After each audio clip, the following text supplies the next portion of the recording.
Então a paz de Deus, sempre no precioso nome do Senhor Jesus. Meu querido irmão Basimar, mas meu querido, você está fazendo uma confusão tão grande a respeito do que é a inspiração divina nas Escrituras Sagradas, Basimar.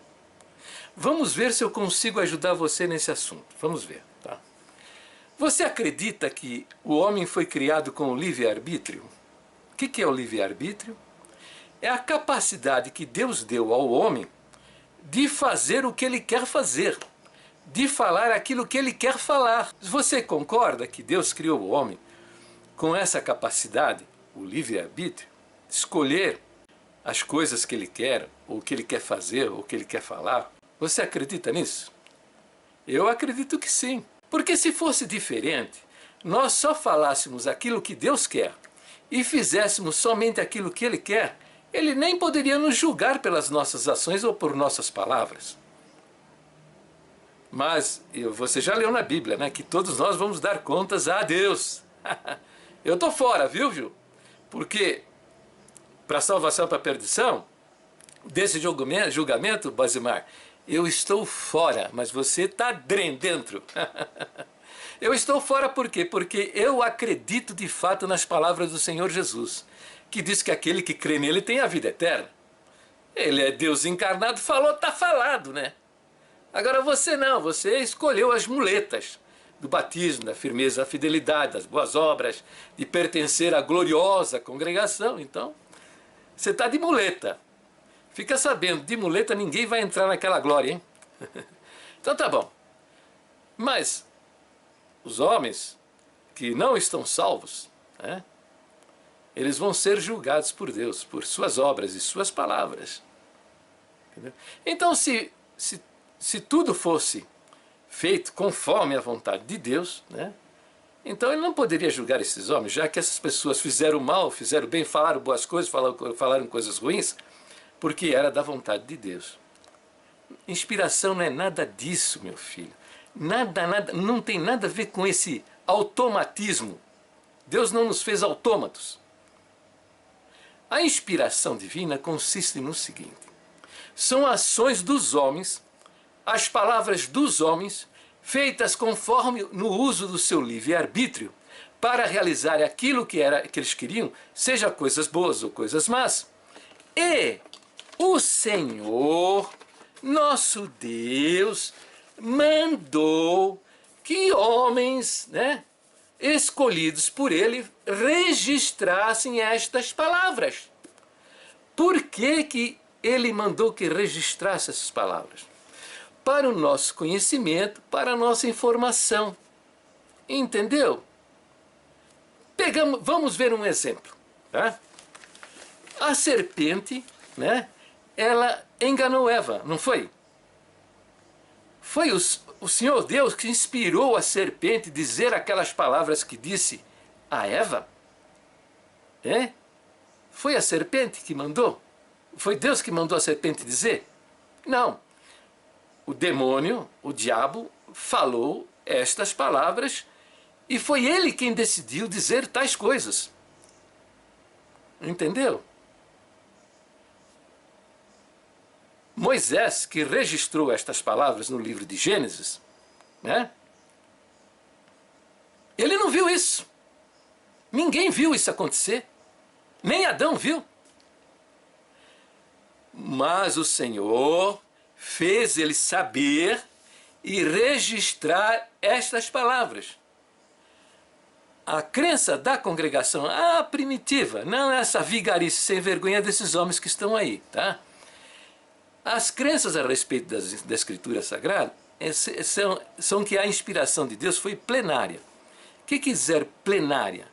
Quer dizer que do arcabouço literário dessas pessoas, Deus escolheu até as palavras com as quais Ele queria que fossem expressos estes pensamentos, estes propósitos. Está entendendo, meu filho? Está entendendo? E como é que chegou ao conhecimento de Moisés este evento, este episódio de Adão e Eva? Isso chama-se tradição oral. Os primitivos, os mais antigos dos israelitas foram contando um para os outros, contando um para os outros, o pai contando para os seus filhos, o avô contando para os seus netos, até chegar aos dias de Moisés. Moisés escreveu estas coisas pela informação que ele tinha da tradição oral, debaixo da inspiração do Espírito Santo. Entendeu? Eu sei que é difícil entender isso, sabe? Você não está acostumado com isso, não. Mas se você refletir, você vai chegar a tais conclusões. Tá? Vamos ver um outro exemplo? Eu conversei com um ancião, né? E ele me disse: irmão Jair, eu sei porque que os irmãos fizeram a alteração no primeiro ponto de doutrina, acrescentando a palavra contendo. Falei, então fala para mim, ué. Fala para mim. Ele falou: você acha que Deus ia inspirar o diabo dizer a Jesus Cristo: tudo isso será teu se prostrado me adorares? Você acha, irmão Jair? Falando assim com uma empolgação, viu, Basimar? Como se ele estivesse falando a maior verdade do mundo. Entende? Que loucura, né? Deus não inspirou o diabo dizer o que quer que seja. O diabo falou o que ele quis falar. E quer saber de uma coisa, Basimar? O diabo é falastrão, entende? Ele deve ter falado muito mais, mas muito mais mesmo. Mas o Senhor Deus inspirou, né, Mateus, no capítulo 4, né, de Mateus, registrar esse episódio para o nosso conhecimento, a nossa informação, para a gente saber quem é o nosso adversário, como é que ele age, como é que ele atua nas pessoas. Entendeu, meu filho? Então, todas essas citações que eu fiz aqui são citações do diabo. É o demônio que falou. Tá? Mas a Bíblia está cheia de palavras ditas por homens. E por que então que nós dizemos que a Bíblia é a palavra inspirada por Deus? Pô, mas não é uma palavra inspirada por Deus? São palavras de homem, mas o Senhor escolheu que estas palavras ditas por tais homens fossem registradas. Então, elas foram registradas dentro do propósito, do objetivo de Deus. Entendeu? É por isso que nós chamamos de palavra de Deus.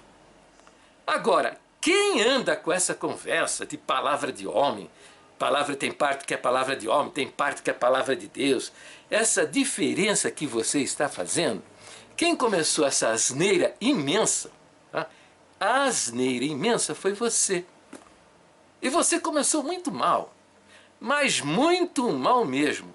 Você pega um versículo em 2 Timóteo, capítulo 4, versículo 3, que diz o seguinte: e quando vires, traga a capa que eu esqueci na casa de... traga de Troade a capa que eu esqueci na casa de Carpo, né? E também os livros e o pergaminho. Então o verso todo é esse aí, tá? Você saca a parte A do verso, né?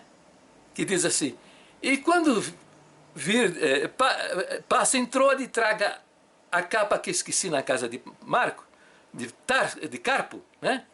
Você saca só esse pedacinho, né? E para negar a inspiração divina, né? Entendeu?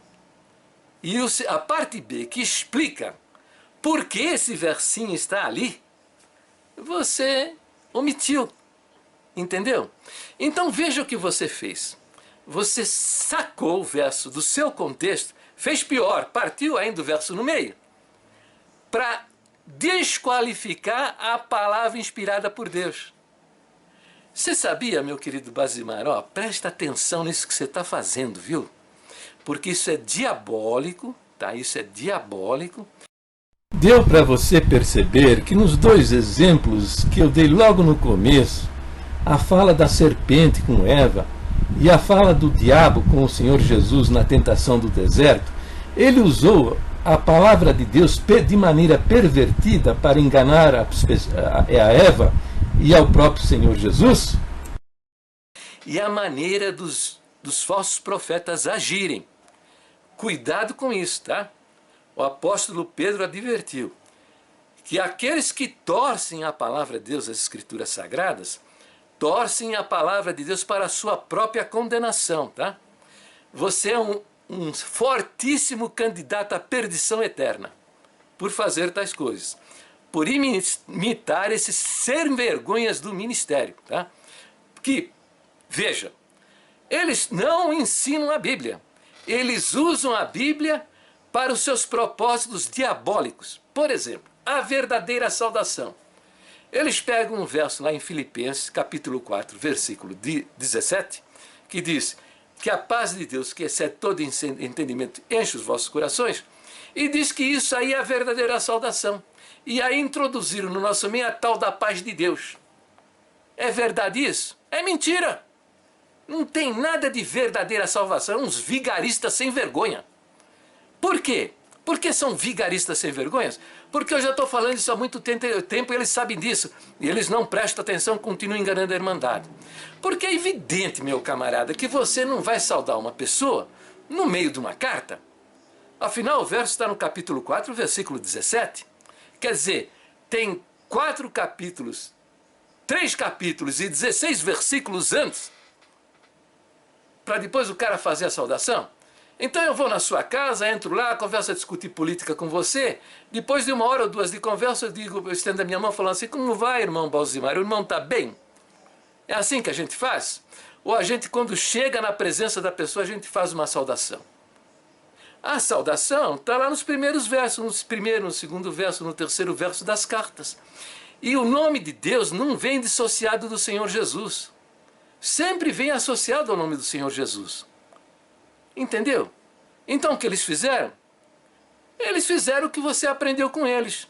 Sacou um versinho do contexto e usou para os seus propósitos diabólicos. Diabólico que é negar a divindade de Jesus. Não é verdade? Estou falando mentira? Você também acredita que você não é pecador, não é verdade? Fala para mim, Balzimar. Você também não confessa o seu pecado, né? Você diz que erra, o máximo que você fala errante nessa terra, né? Mas pecador não, né? Você não fala. Fala para mim, é verdade, você fala que você é pecador? Você não fala, sabe por quê? Porque o ministério ensina Irmandade que pecado é só o pecado do adultério. Entendeu? Só o pecado do adultério. O resto, bater na mulher, fazer maus negócios por aí, enganar as pessoas, torcer, né? A verdade, mentir, enganar, isso aí não é pecado, é erro humano, é erro. É assim? É assim mesmo, né? Ou você confessa o seu pecado. Você já foi lá na frente e mandado, eu sou um miserável pecador. Você já falou isso a alguém lá na frente para os irmãos? E nem vai falar, né? Que todo mundo vai pensar que você adulterou. Então, na verdade, com isso, que fizeram estes homens? Eles sacaram um versinho lá no capítulo 3 do livro de João, versículo acho que 7, que diz que aquele que é nascido de Deus não peca, né? E faz aí uma doutrina, saca do contexto e faz daí uma doutrina, né? Só que é evidente que todos somos pecadores. O próprio João, né, o próprio apóstolo João que registrou esse versinho, no capítulo 1 ele diz, se dissermos que não pecamos, olha, não pecamos, ele está se incluindo, nós não pecamos. Se nós dissermos que nós não pecamos, ele está se incluindo. Mentimos e a verdade não está em nós. Então fica sabendo que a palavra de Deus está dizendo, Balzimar, que todas as vezes que você diz que você errou e não admite o pecado na sua vida, você está mentindo. E mais ainda, o verso 10 diz que você está blasfemando do nome de Deus, chamando o próprio Deus de mentiroso. Então, o próprio apóstolo João se confessa pecador. Paulo diz lá numa das cartas lá, diz, miserável homem que eu sou, que o bem que eu quero fazer eu não faço, mas o mal eu pratico. Outro verso ele diz assim, fiel é esta palavra e digna de toda aceitação, que Jesus Cristo veio ao mundo salvar os pecadores, dos quais eu, Paulo, apóstolo, sou o principal. Entendeu a vigarice, a safadeza desses homens do ministério? Segue o vídeo. No próximo vídeo vou continuar explicando como é que essa turma faz para enganar a nossa Irmandade.